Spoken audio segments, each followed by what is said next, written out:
আসসালামু আলাইকুম ওয়া রাহমাতুল্লাহি ওয়া বারাকাতুহু।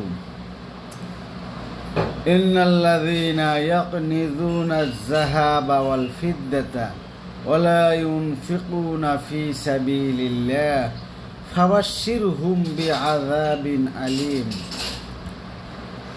আল্লাহ সুবহানাহু ওয়া তাআলা বলেন, ইন্নাল্লাযীনা, নিশ্চয় যারা স্বর্ণ রূপো টাকা পয়সা জমা করে, ইউনফিকুনা ফি সাবিলিল্লাহ, আর আল্লাহর রাস্তায় খরচ করে না, ব্যয় করে না, ফাবাশশিরহুম বিআযাবিন আলীম, আল্লাহ বলেন তাদেরকে সংবাদ শুনিয়ে দিন, জাহান্নামের ভয়াবহ আযাবের সুসংবাদ শুনিয়ে দিন। আল্লাহ সুবহানাহু ওয়া তাআলা এই আয়াত যাদের উপরে যাকাত ফরজ হয়েছে কিন্তু যাকাত দেয় না, তাদের জন্য এই আয়াত নাযিল করছেন। যারা যাকাত ফরজ হওয়ার পরও আল্লাহ রাস্তায় সদকা করে না, যাকাত আদায় করে না, তাদের জন্য ভয়াবহ আযাবের সংবাদ। আজকে আপনার সামনে কত মানুষ যাকাত গ্রহণ করে, কিন্তু আল্লাহ সুবহানাহু ওয়া তাআলা নিজ অনুগ্রহে আপনাকে যাকাত খাওয়ার মতন না, দেওয়ার মতন তৌফিক দান করছেন। খুশি মনে আনন্দ চিত্তে আপনি যাকাত দেবেন, এইটাই হইল মুমিনের সিফাত।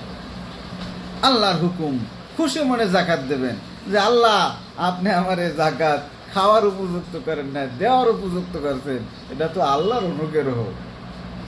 এই যত সম্পদ, অর্থ সম্পদ, ক্ষমতা যা কিছু আছে সব আল্লাহ তাআলার অনুগ্রহ।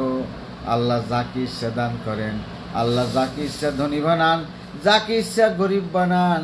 আল্লাহ তাআলা ইচ্ছা করে আপনাকে ধনী বানিয়েছেন, আপনি খুশি হইয়া শুকর আদায় করবেন, আর আল্লাহর হুকুম মেনে সঠিকভাবে যাকাত আদায় করে দিবেন, তাহলে আপনি মুমিন।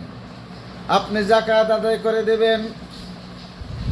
যদি যাকাত আদায় না করেন, তাহলে না করার কারণে আপনার ধ্বংস অনিবার্য হয়ে যেতে পারে। এক সাহাবী বিশ্বনবী সাল্লাল্লাহু আলাইহি সাল্লামের কাছে এসে বললেন, ইয়া রাসূলুল্লাহ, আপনি আমার জন্য দোয়া করেন যেন আপনি অনেক ধনী হয়ে যাই। বিশ্বনবী সাল্লাল্লাহু আলাইহি সাল্লাম বললেন, তুমি কি আমার তরিকা পছন্দ হয় না? তোমার কি আমার তরিকা পছন্দ হয় না? আমি যদি চাইতাম তাহলে এই মদিনার পাহাড়গুলো স্বর্ণ হয়ে আমার পিছনে পিছনে থাকতো, আমি এত সম্পদের মালিক হতে পারতাম, কিন্তু আমি এই তরিকা, যে হালতে আছি এই তরিকা পছন্দ করি। তোমার কি সেটা পছন্দ হয় না? লোকটি চলে গেল, সাহাবী চলে গেল। পরের দিন আবার আসলো, ইয়া রাসূলুল্লাহ, আপনি দোয়া করেন যেন আমি ধনী হয়ে যাই। আবারও রাসূলুল্লাহ সাল্লাল্লাহু আলাইহি ওয়াসাল্লাম বললেন, আমার তরিকা কি পছন্দ হয় না? তারপর বিশ্বনবী ওই সাহাবীর জন্য, ওই সাহাবীর নাম হইল সালাবা ইবনে হাতেম, সালাবা, তিনি সালাবার জন্য দোয়া করলেন, ইয়া আল্লাহ, সালাবাকেও সম্পদশালী বানিয়ে দিন। তারপর ধীরে ধীরে সালাবার সম্পদ, ছাগল গরু তার পাল বাড়তেই লাগলো, বাড়তেই লাগলো। আগে বিশ্বনবীর পিছনে 5 ওয়াক্ত সালাত আদায় করতে পারত, কিন্তু সম্পদ বাড়ার কারণে এখন মদিনায় থেকে একটু দূরে চলে যেতে হয়েছে। এখন বিশ্বনবীর পিছনে আর নামাজ পড়তে পারে না, তিনি শুধু জোহর আর আসর পড়ে। তারপর তার সম্পদ খালি বাড়তেই লাগলো, বাড়তেই লাগলো।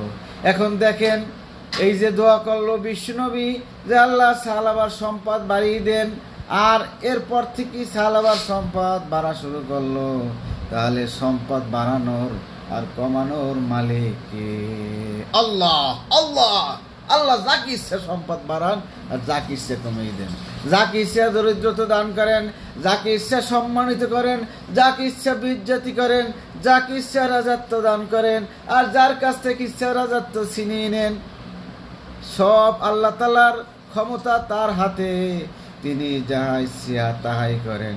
ফাআলুল লিমা ইউরিদ, তার কারো কাছে কৈফিয়ত দেওয়া লাগে না। তারপর ওই সালাবা সাহাবী আরো সম্পদ তার বাড়তেই লাগলো, বাড়তে বাড়তে মদিনা থেকে আরো দূরে চলে যেতে হলো। এখন আর জহুর আসর পড়তো, এখনো সেটাও পারে না। এখন সে শুধুমাত্র জুমার সালাত আদায় করে। তারপরে সম্পদ আরো বাড়তে লাগলো। বাড়তে বাড়তে মদিনা থেকে আরো অনেক জায়গার প্রয়োজন, অনেক দূরে চলে গেল। এখন আর জুমায় আসে না। তিনি তার স্থান থেকে তার নামাজ আদায় করেন। এখন আর বিশ্বনবীর পিছনে আসতে পারে না। হঠাৎ একদিন বিশ্বনবীর স্মরণে আসলো যে সাহালাবারে দেখি না, সাহালাবা কোথায়? তখন অন্য সাহাবীরা বলল, ইয়া রাসূলুল্লাহ, তার সম্পদ তো অনেক অনেক বেড়ে গেছে, সে তো মদিনা থেকে অনেক দূরে চলে গেছে, এখন তো আর আপনার পিছিয়ে নামাজ পড়তে পারে না। তখন বিশ্বনবী 3 বার বলেছিলেন, হায় আফসোস, হায় আফসোস সালাবার জন্য, হায় আফসোস সালাবার জন্য আফসোস, 3 বার বিশ্বনবী বলেছিলেন। তারপর জাকাতের যখন আয়াত নাজিল হলো, জাকাতের ফরমান জারি করে বিশ্বনবী চিঠি লিখলেন এবং এই জাকাত আদায় করার জন্য সালাবার নিকট 2 জন সাহাবীকে প্রেরণ করলেন। একজনের কাছে পাইলেন, সালাবার কাছে পাঠাইলেন। আর একজন ধনী ছিল, সেও ছিল মুহাজির, আনসারি ছিল মদিনার, সোলাইমি গোত্রের, তার কাছে পাঠাইলেন।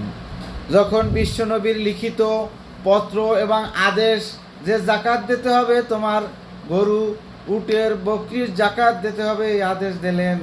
তখন সাহাবা এই আদেশ পরে বললেন, এটা জিজিয়া হয়ে গেল না, এটা জিজিয়া হয়ে গেল না, যেটা বিদের উপরে যে জিজিয়া ধরা হয় ইসলামে, এটা জিজিয়া হয়ে গেল না।